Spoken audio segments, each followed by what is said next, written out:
India Machinery of Hope, WGBH, Boston.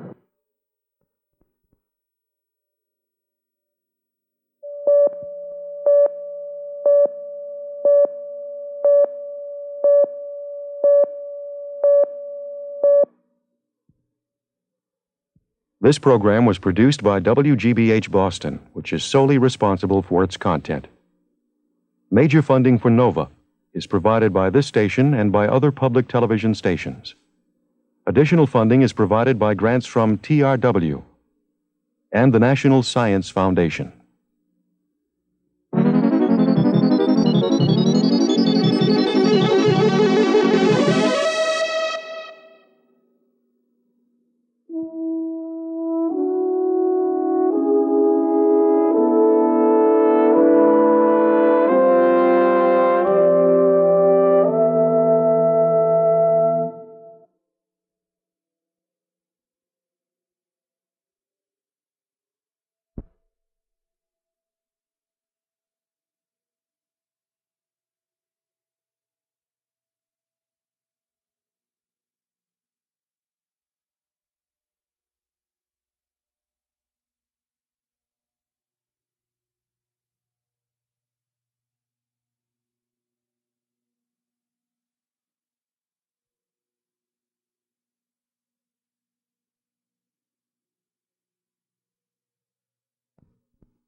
Mahatma Gandhi's disciple Ramchandran asked him, "Are you against machinery, Bapuji?" Gandhi replied, "How can I be when I know that even this body is the most delicate piece of machinery? What I object to is the craze for machinery. The craze is for what they call labor-saving machinery. Men go on saving labor till thousands are without work and thrown on the open streets to die of starvation." This is Sevagram, the ashram or community from which Gandhi led India's struggle for independence. Every day, some of his disciples come to the porch of his hut to spin in silence. For Gandhi, the charkha or spinning wheel was the ideal machine. It was for him a symbol of self-reliance. And Gandhi believed that the success of Indian independence and development depended upon the self-reliance of its 580,000 villages.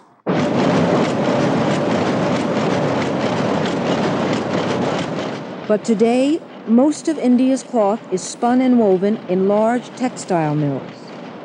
India's machines and factories rival those of any country. She is the 11th largest industrial nation in the world. Japan, England, Russia, the United States have all contributed money and technology to India's remarkable growth. But every year, Indians can buy more products made in India.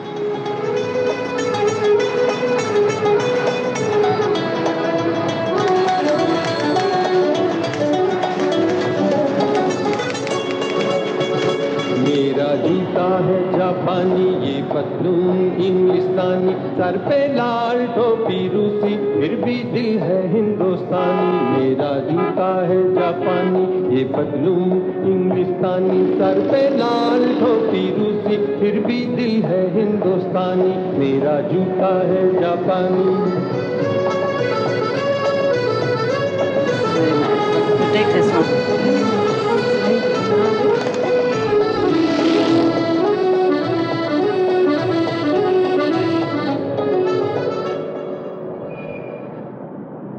But there is another India as well, not prosperous, for which industrialization has meant only a widening gap between poverty and riches.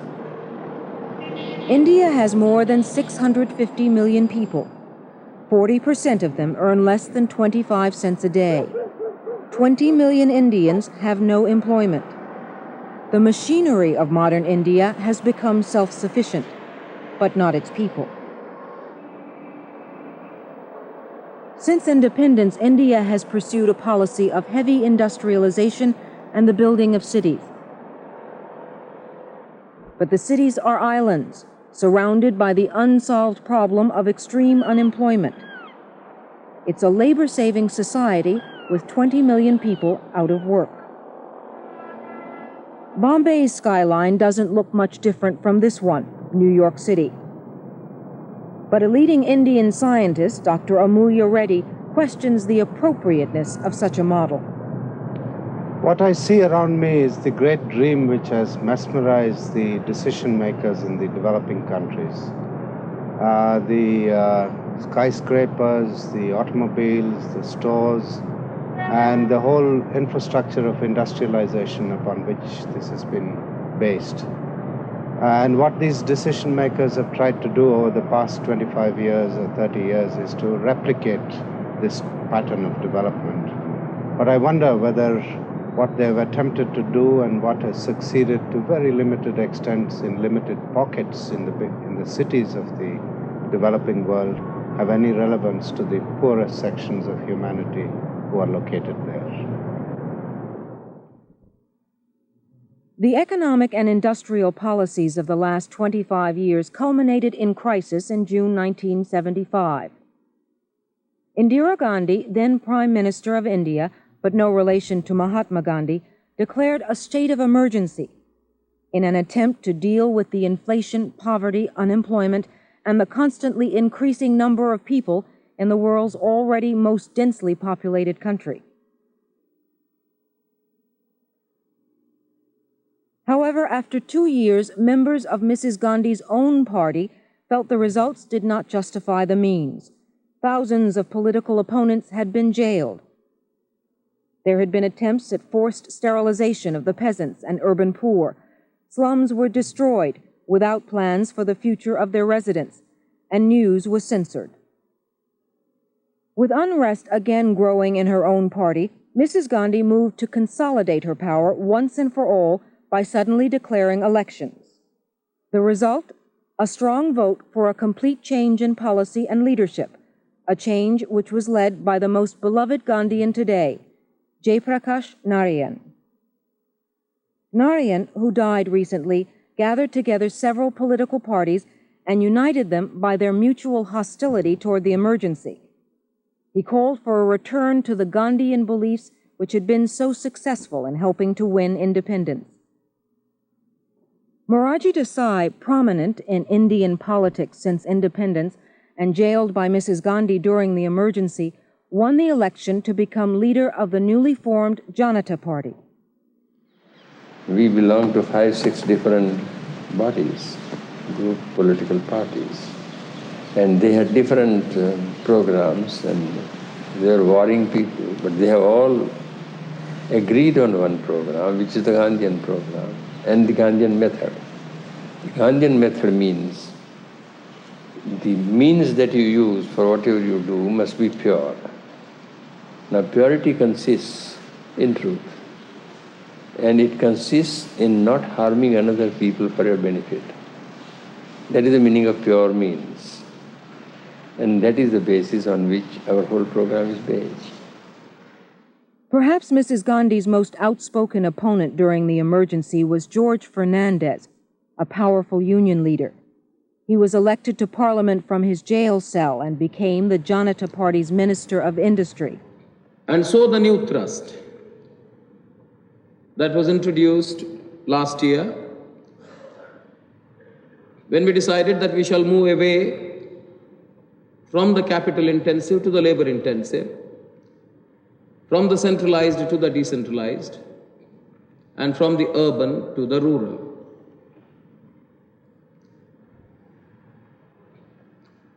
And along with this came this question of appropriate technology. The words appropriate technology herald international recognition of the failure of high technology to meet the needs of all societies at all times. You pursued an industrial policy. George Fernandez is speaking before a meeting of the United Nations Industrial Development Organization, held in Delhi. The Janata Party government introduced a national policy based upon getting technology out of the city and into the countryside and putting man's need for a job above the dictates of machinery. The rest of the world is watching. Can a country which for decades has committed itself to developing large technological centers turn around and redirect its economy to small-scale development? So there is an apparent clash, there is an apparent conflict. But it is not a conflict of technologies as it is a conflict of the kind of industrial culture that one wants to have. Whether profits should go to one company, to a dozen companies, large-sized, maybe widely held, or whether there shall be hundreds and thousands of small little entrepreneurs producing the same item, making it available to the people where it is needed, but in the process, by the application of appropriate technology, creating many more jobs than what a machine can produce. In conjunction with the United Nations Forum on Appropriate Technology, the Indian government held an unusual trade fair.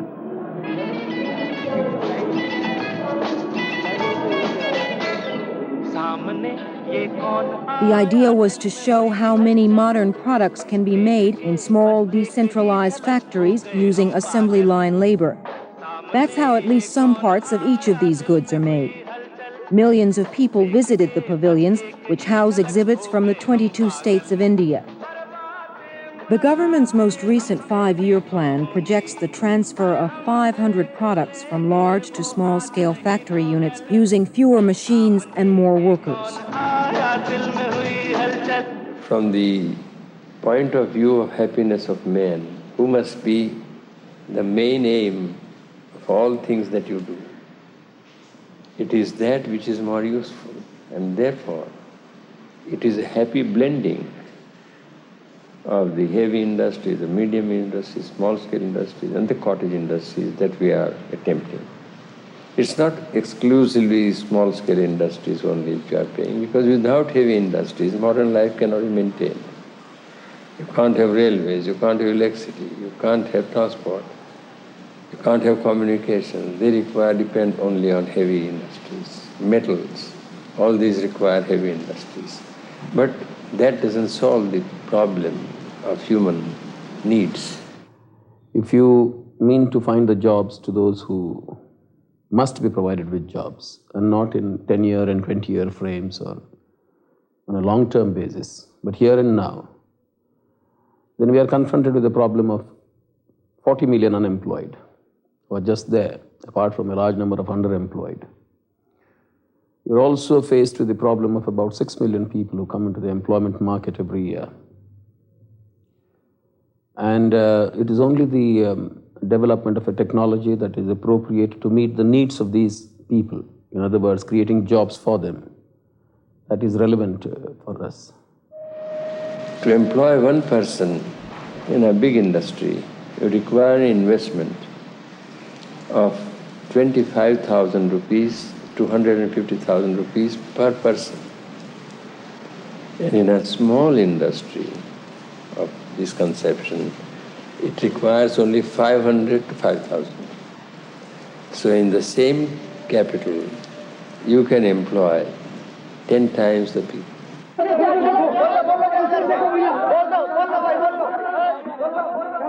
This is what Moraji Desai is talking about. Thousands of farmers from many miles around bring their sugarcane harvest to the nearest sugarcane factory. In the traditional mode of large-scale technologies, a single factory can make sugar from the cane produced by thousands of farmers. It will cost many millions of dollars to build and end up employing just a few hundred people.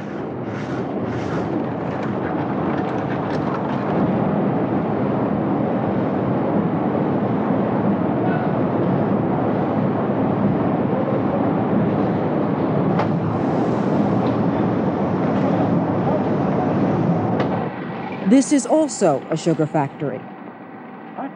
The designer is Mr. Garg, an engineer, who is showing it to George McRobie, a British advocate of small-scale technologies.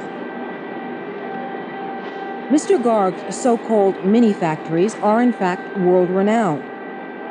This factory is 1/10 the size, 1/40th the cost of a large-scale sugar factory. Yet for a given output, it employs 10 times as many people. The factory cuts down on the amount of equipment and combines the functions of some of the machinery so that even with the larger payroll for salaries, sugar can be sold at about the same price. Because these mini factories are cheaper, more can be built. Farmers do not need to travel for a day and then spend more precious days waiting in line before they can get back to their fields.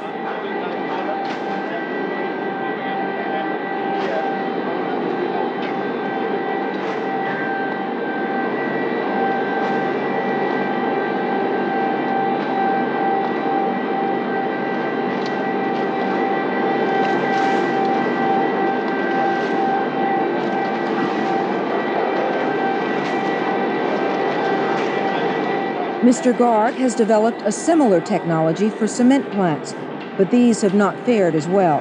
Cement is a big business in India, and until now, the business has been mostly in the hands of large factory complexes.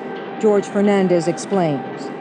Do you know that the first mini cement plant in this country was set up in 1962? But in the meanwhile, the cement advisor to the government of India was an agent of a cement manufacturing, large-scale cement manufacturing unit based somewhere in Sweden or somewhere in Europe. So you had a cement advisor who was for the large, and you had a technology which was of the small. Now, the two possibly couldn't have gone together. But in my view, you can have several hundred, I would say 1,000, 2,000 mini cement plants in this country producing anything between 30 tons to 100 tons per day. You know, last year China produced about 50 million tons of cement. Of this, 29 million tons came from 2,900 mini cement plants, varying in capacity from 1 ton per day to 30 tons per day. And you can do that here in this country. We have the technology, we have the wherewithal, but there is resistance. Naturally enough, the resistance comes from big business. Mr. Bhaskari, general manager of a large industrial complex, describes his reaction to the policies of the Janata Party government.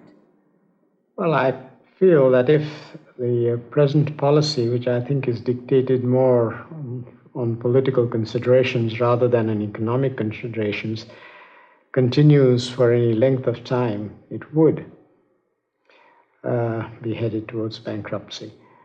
One of the factors which is often, I'm sure it's not forgotten, but it's deliberately put out of sight, is the fact that our population growth rate is so tremendous. On the one hand, our politicians always bring this point up when negotiating for loans from countries abroad or negotiating trade agreements with the developed countries. But on the other side, when dictating our industrial policies, they put this out of sight completely. We just can't afford the luxury, I feel, of slowing down our economic growth rate by even a fraction in order to try and dissipate the means of production into the rural areas and into the masses. We just can't afford it at this stage. The kind of cloth sold in this store is surrounded by controversy for some of the reasons pointed out by Mr. Bhaskari. It is worn by those who wish to state their commitment to the Gandhian tenet of self-reliance. The material is khadi, hand-spun, hand-woven cotton. However, the peasants of the villages that Gandhi cherished cannot afford this cloth. It is more expensive than cloth made by the big mills. The problem is in the spinning of the yarn. Those who would like to ensure that khadi remains pure, that is, entirely handmade, are attempting to make the spinning process more efficient by developing small, hand-run machines which allow you to spin several spools at once. But so far, it cannot compete with machine-spun yarn. Many village women cannot even afford the cloth for 1 sari a year, costing $1. The Janata Party government wanted a kind of compromise, mill-spun yarn but hand-woven cloth. The yarn could be put on small spindles so that hand weavers could work with it. This process may still prove to be more expensive than buying cloth from the large textile mills. But there are almost 6 million hand weavers in India, most unemployed or underemployed. On the one hand, there is the problem of raising consumer prices. On the other hand, massive unemployment. Moraji Desai wants decentralized industry in order to revitalize the villages and provide jobs. Mr. Bhaskari sees less government interference as the best answer. If they remove all the red tape and the restrictions on that and avoid trying to put hedges around industry for a period of 10 years, I think we'll see the Indian economy flourish, and the very people that the government is wanting to benefit, the rural poor, they will flourish. And let government also ensure that the wealth that is generated is genuinely siphoned towards those weaker sections of society, which is a government responsibility. But towns are few and villages are many. As 80% people live there, and they are natural surroundings. Towns are all artificial surroundings. If more than that, we have 620 million people. And the modern big industries, we have also many, but they have not solved the employment problem. They can't. And the moment there is a big industry, even if it is in a village, it becomes a city. It doesn't remain a village, and it has its own industrial surrounding. And agriculture is the main basis of this country's prosperity also, and its civilization and happiness. It is therefore that we have got to pay more attention to the prosperity of the villages. It is the peasant who has shared least in India's economic growth.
Their life on the surface is much the way it has been for centuries. For the farmer who owns 2 or 3 acres of land and 2 bullocks, much could be done to improve his lot.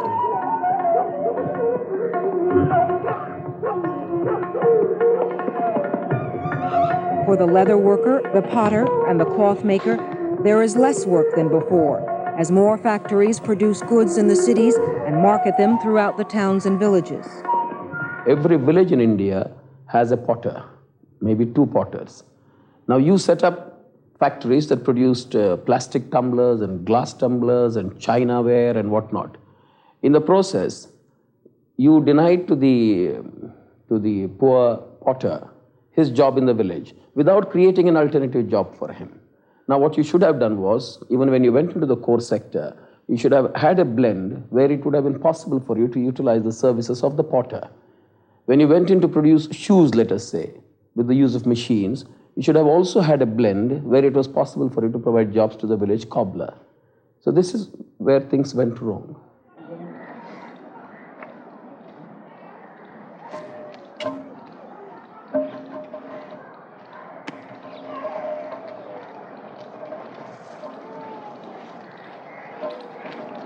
Clay cups were at one time used everywhere for tea, in train stations and tea houses along the roads. They were used only once, so millions were used yearly.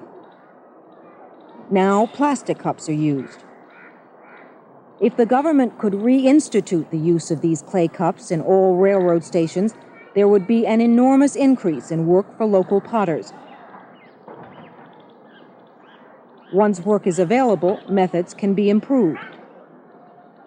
This is Jurai, who is now going to demonstrate the difference between his old potter's wheel and this new one, which was given to him to try out by a local polytechnic college. चक्का ही ठीक है जो है आप भेजे हैं मतलब जरा हल्का हो जाए छोटा हो जाए यही ठीक.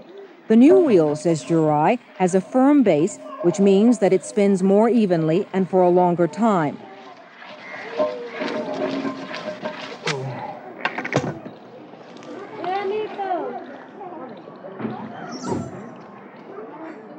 न चाहिए सब ठीक है सब ठीक है बोला भाई छोटा हो जाए और बराबर हो जाए बस.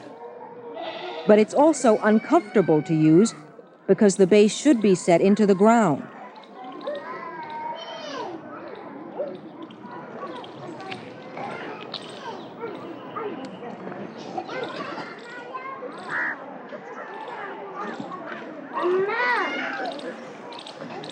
The Polytechnic school which provided Jurai with his new wheel is in Allahabad, a city in north-central India. The school has a long-standing program in developing rural, small-scale technologies.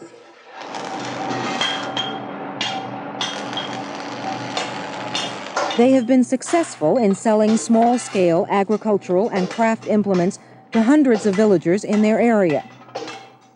Now, since the new government emphasis on appropriate technologies, the program is becoming a model for polytechnic institutes throughout India, a country which has the third largest number of scientists and technical workers in the world already, but few of them concerned with small-scale technologies.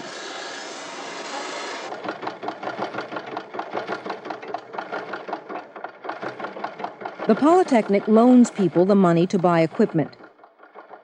Once the loan is repaid, they do the same for someone else. This cobbler, once almost out of business because of competition from factory-made shoes, has already made enough money to repay the Polytechnic for his leather stitching machine.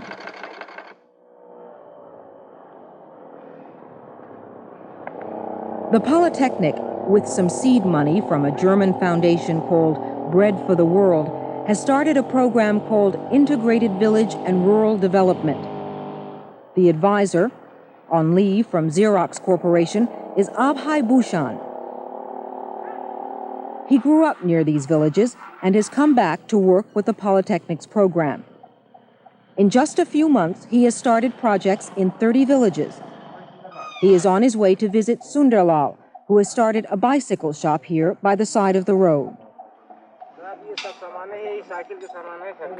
Ball bearing इसका तुम ball bearing इसमें ball bearing लगा हुआ हाँ हाँ तो तुम लगा लेते हो कहाँ है बेयरिंग तुम्हारा इसमें सब हुआ है इसमें बॉल बेयरिंग रहता है हाँ अच्छा सब छल्ला वाला सब लगा लेते हो बॉल साइकिल की चीज है ये हाँ जितने सामान है सब इसी का पुर्जा है what we have done over here is we have given a loan of 500 rupees for spare parts for bicycles so he can increase his income पूरा complete bicycle हाँ ठीक कर लेते हो Before that, he was only fixing punctures and just doing minor repair work. And he was earning about 4 or 5 rupees a day. But now with our spare parts and things, he can do the complete repair of a bicycle. And his earning has doubled. फायदा ही हुआ कि साहब जो हम काम करते हैं जो साइकिल बिगड़ गई जिसकी तो आया बनवाने हमारे पास अगर सामान नहीं रहेगा तो मैं उसमें लगाएंगे क्या अच्छा Since he has increased his business, people come here and stop to get their bicycles fixed. So the pan wala has come over here and selling his pan, bidi and cigarettes. And he's found it, and sometimes a barber also comes along to help people while their bicycles are being fixed. So this sort of a way commerce develops in the village. The village market in Sevai is the oldest village market in this area, and its market like this is very important to the commerce of this area. And our project has started several markets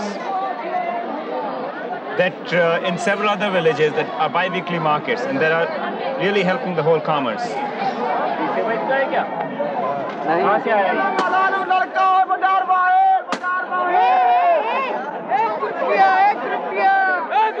kilo.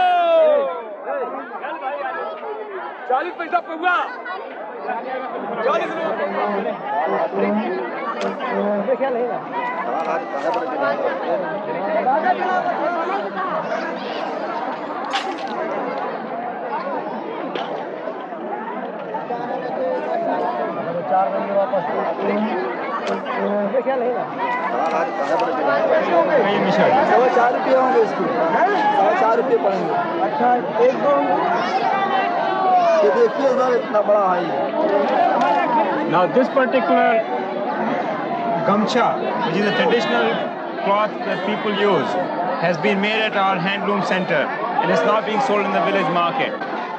It's being sold for 4 rupees and 25 paisa, which is roughly about 50 cents. And the design over here is bigger than the normal one you see that other people are selling here for 4 rupees. So people are buying quite a number of these things. In fact, we have sold in the last month about 200 of these. And it's all handmade on the handloom. In these villages, hand weaving had almost been forgotten. Now, once again, young villagers are learning the skills and increasing the income of their families.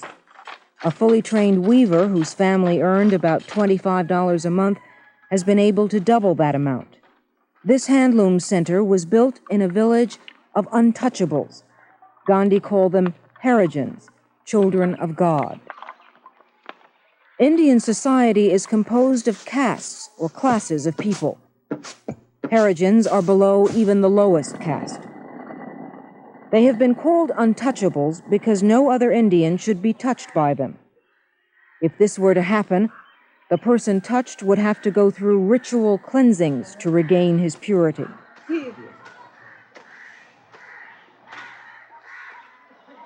For 30 years, India has had laws to prevent the practice of untouchability, and many improvements have taken place.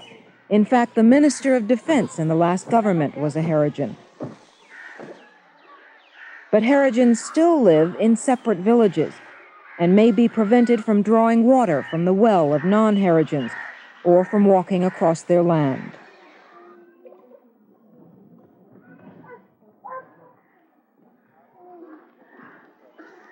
Independence ended the rule of the feudal-like lords in the villages. They were usually wealthy members of a high farmer or warrior caste.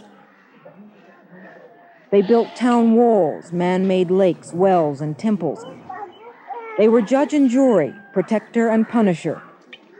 Yet with their passing, village life has changed little. Castes differentiate between occupations, such as artisan and farmer, and between levels of wealth and social prestige. Today, low caste still obeys high caste. Tradition and the entrapment of poverty give place slowly to changes and development. This truck is owned by a middle caste farmer who also has the money to rent a tractor and to build a well. But for most of the villagers, renting a tractor or building a well to irrigate their land is far beyond their means. About 72% of India's farmlands are unirrigated, so only one crop a year during the monsoon season may be possible. This farmer rents water from his well at an hourly rate of 60 cents, enough to irrigate about 1/4 acre.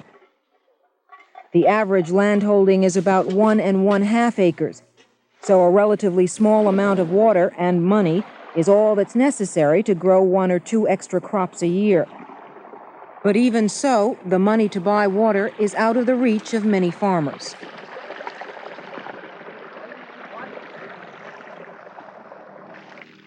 Some are able to take advantage of the national irrigation canals that are beginning to crisscross India. In 1977 alone, 7 million acres were brought under irrigation. Landless peasants work to irrigate somebody else's fields.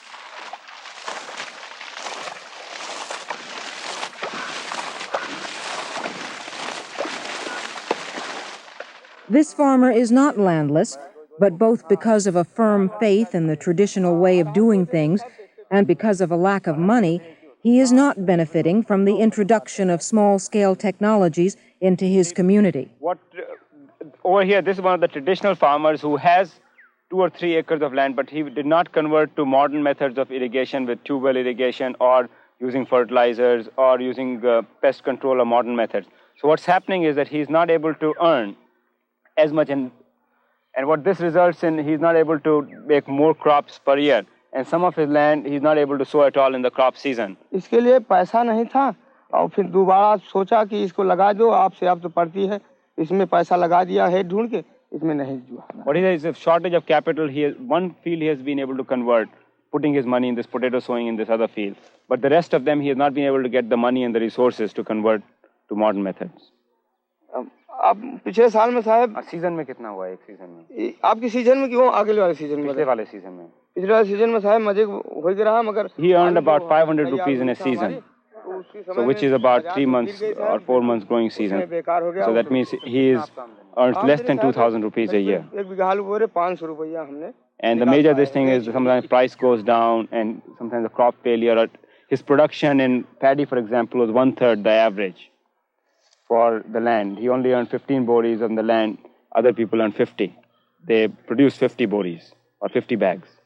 कर्जों में साहब देते रहे और लेते रहे और देते रहे, कर्ज भी देते हैं. He spends it all on his food and clothing for his kids, etc. With the money, he also gets some water for irrigation, the leftover for irrigation after something.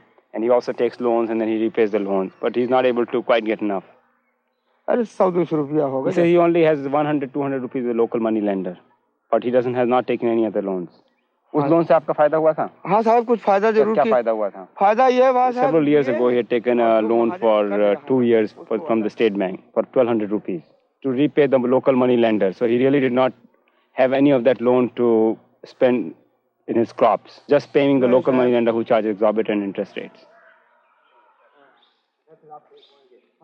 Abhay wants Mr. Shital Prasad to consider renting water from a newly introduced kind of well called a tube well. What we are suggesting to him is that we provide him methods of irrigation, either his own tube well or provide enough tube wells so the cost of water goes down. The way our program works, he does not have to buy it. He can just rent it on a daily basis, and 1 or 2 days a year he would need, or 1 or 2 days a season, and he only has to pay 2 rupees.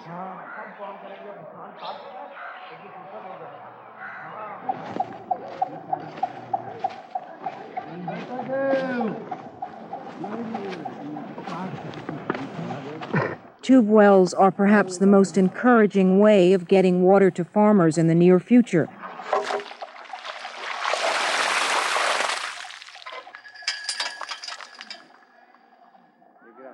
They can be made easily with manual labor and can tap more water because they go deeper than other manually built wells.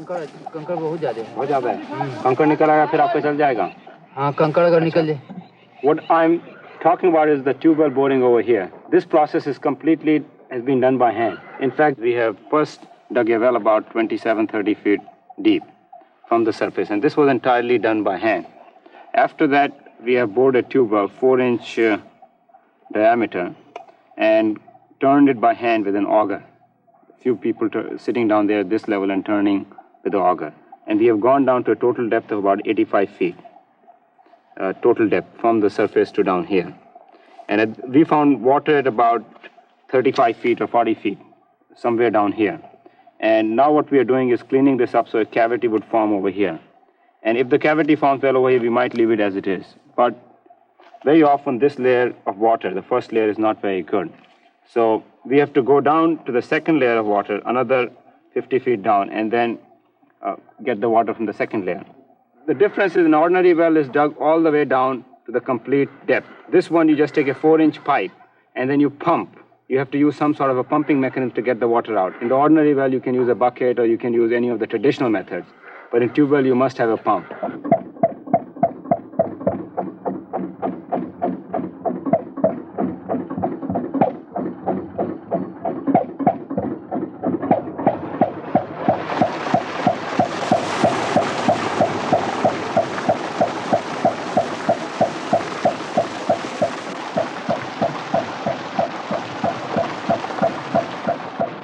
Diesel pumps cost money to buy and maintain. They are certainly out of the reach for the marginal farmer. But for a farmer with enough capital, small-scale improvements can create ever-increasing benefits. With improved seeds and fertilizer, these fields will yield 3 more crops than those of Mr. Prasad.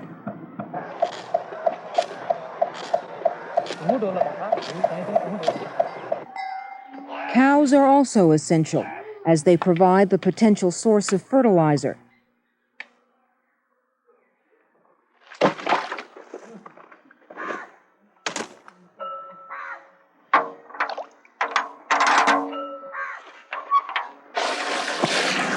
Mr. Ramparos Verma owns 3 cows. He also owns a remarkable device called a gobar gas plant, which the Village and Rural Development Project helped to install.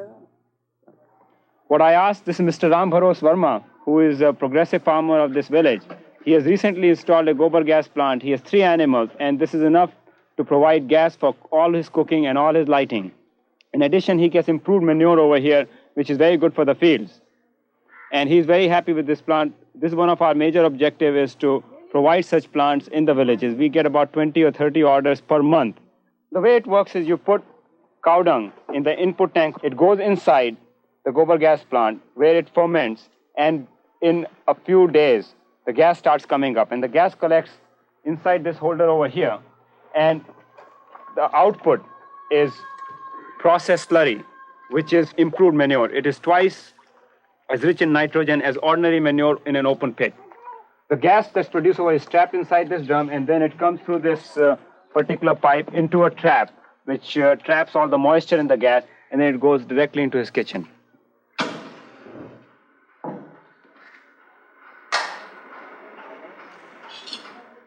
Cooking is one of the most time-consuming chores in the household. Traditionally, with a large family, the preparation of meals may take up most of the day. The gobar gas plant cuts this time down significantly. This is another alternative to large-scale fertilizers, where you not only get improved fertilizer and manure, but in addition, you get energy. This methane lamp provides light for free. Women have campaigned for candidates who have promoted community gobar gas plants. For most of the villagers, however, cow dung and firewood remain necessary. Both are now precious commodities. Many regions of India are becoming deforested, and people often have to gather firewood many miles from the village.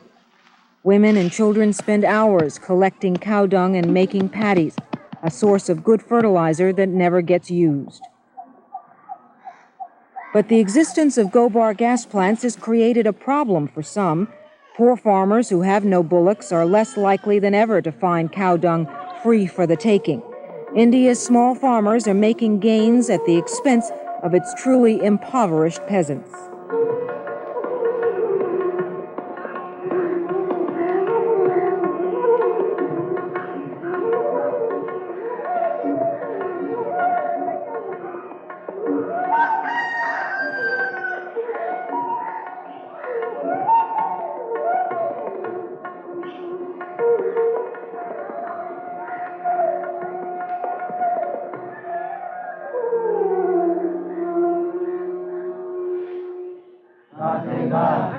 कुछ नहीं 29 30 31 32 33 34 35. One of the most remarkable aspects of the Integrated Village and Rural Development Project is the evening adult literacy class. After a long day's work, farmers come to learn the alphabet.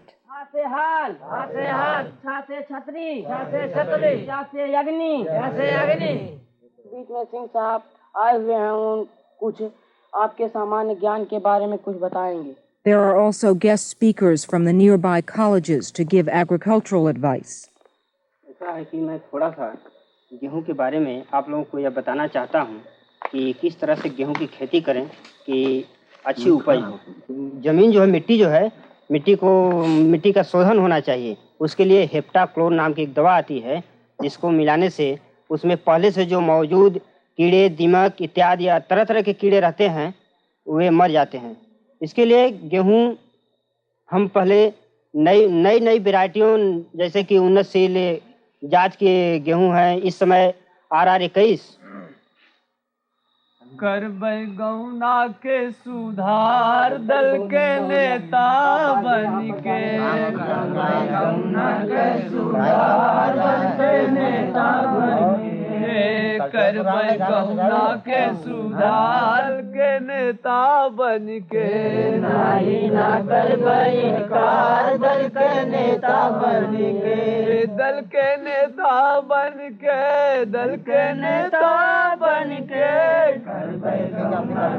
सुधार दल के नेता बन के, शिक्षा और सहयोग भावना घर घर में फैलौबै। This is Ajapura, a village in the state of Gujarat. Ajapura and 900 other villages are using this simple but efficient technique to test the butterfat content of milk. The results are important because they determine how much a farmer will be paid for his milk. The villagers are part of a unique dairy cooperative movement which began during India's struggle for independence and continues to spread throughout the countryside. For peasants who are too poor to make individual improvements, a cooperative effort can bring hope. Dr. Kurian, manager of the cooperative. The cooperative movement here began in 1946-47. And before that, there was a private dairy collecting milk. Now, one of the things to be remembered is that milk is probably the only agricultural commodity that needs to be marketed twice a day, every day of the year. And it's a highly perishable commodity. If the farmer cannot sell it, it's a dead loss to him. The private dairy had a contractor in each village to collect milk. And because of the perishable nature of milk, the farmer had to accept whatever price was paid to him. And therefore there was gross exploitation of the farmer in the marketing of milk. And this was the main reason why a cooperative became necessary.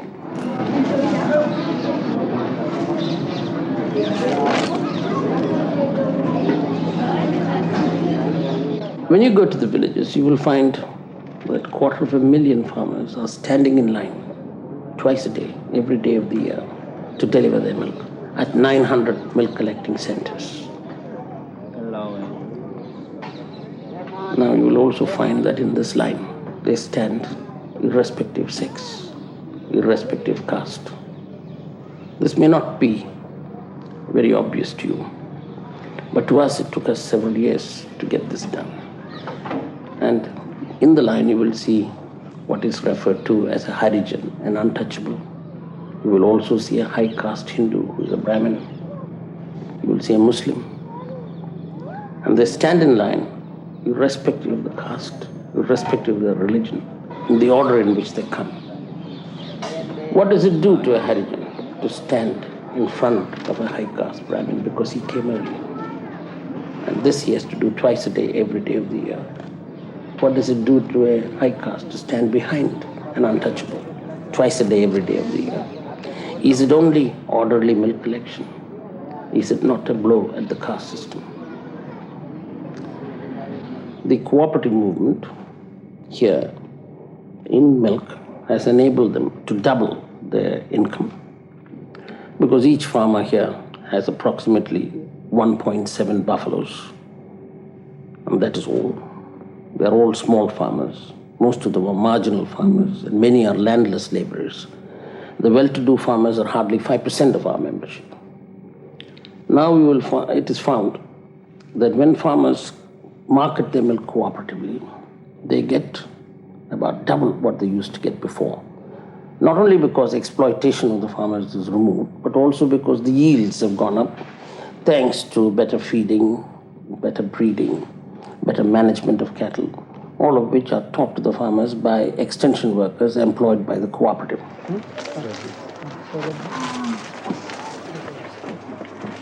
Then we have a veterinary service, which guarantees to the farmers in their villages a visit by a veterinarian once they ask for him, within 4 hours of asking for him.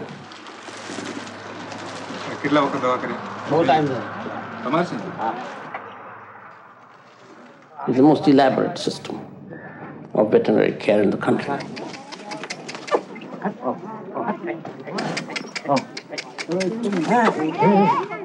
What does it do to them to see modern medicine and modern science displayed in the village, under village conditions? What we find is they begin to ask, what about our health? What about a human health service?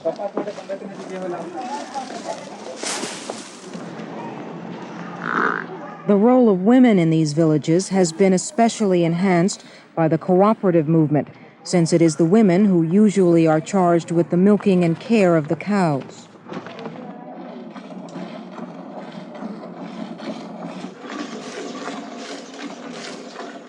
We have a scheme by which we bring women from the villages to show them their dairy.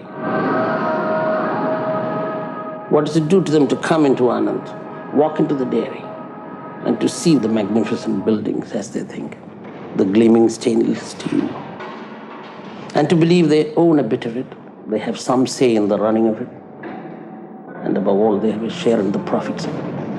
And they go home that night. Don't they walk home a little more proudly? By working as a cooperative, the villagers have become the owners of the entire process of milk distribution and the manufacture of milk products for the surrounding cities.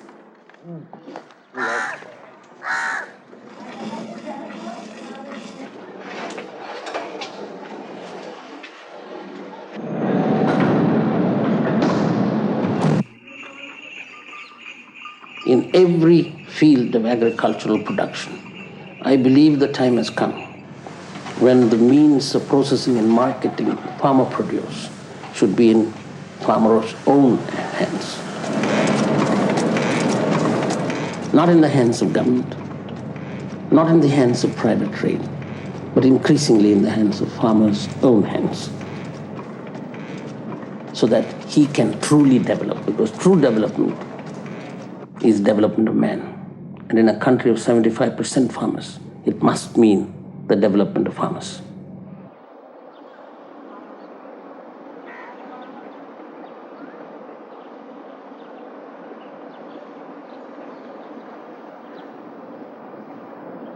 These members of the dairy cooperative have found that cooperation offers an escape from poverty. They have set up their own tube well cooperative. So these, small and marginal farmers, 68 farmers, they combined together and they purchased this well after getting the loan from the bank. 114,000 rupees. And then they started this society, cooperative society of this water. And there are 68 members now. They are supplying 145 acres. Estimate तैयार जिला पंचायत हमने तालुका पंचायत मार्फत नक्की करावड़ाયું. And he says that previously they were charging 22 rupees per hour's work.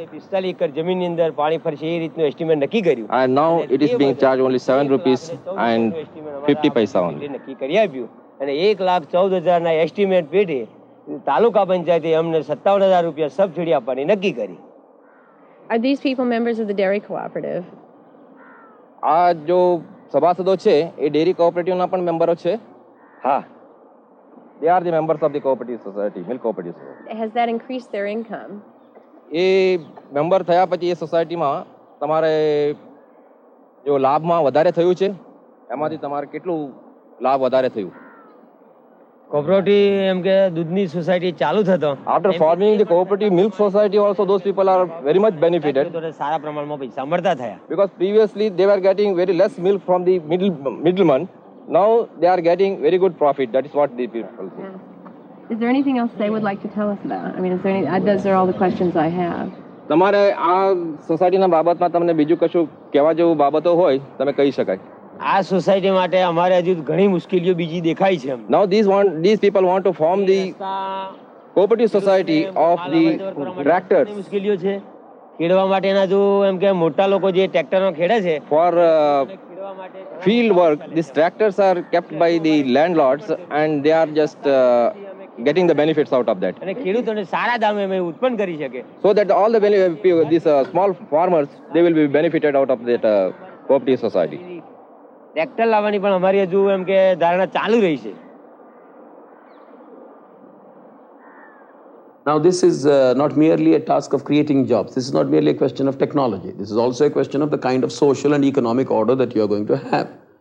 And I would like to assure you that both as a socialist and as a man who belongs today to the Janata Party, in which all the socialists are also members, well, our commitment to bringing about a egalitarian order in this country is total.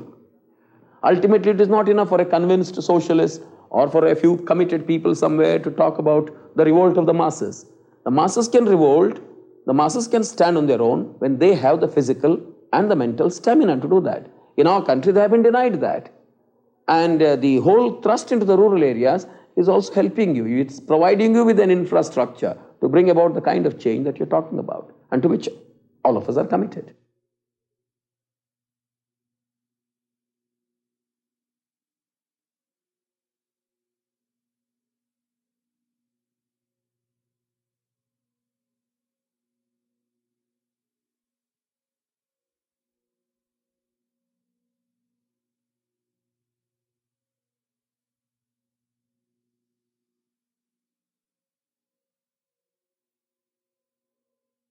I want to save time and labor, not for a fraction of mankind, but for all.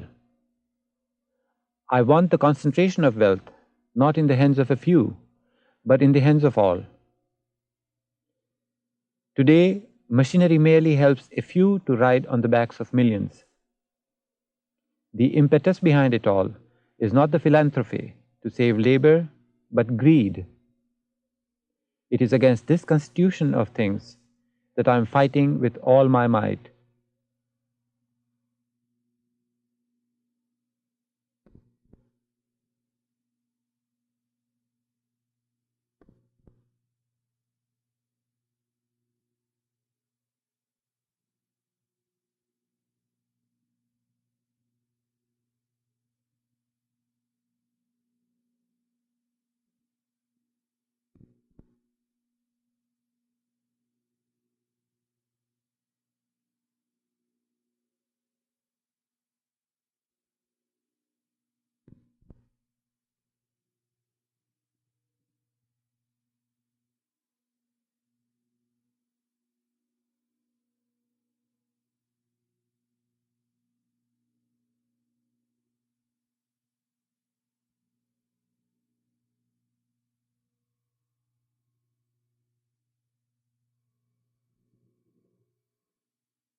For a transcript, send $2 to this address.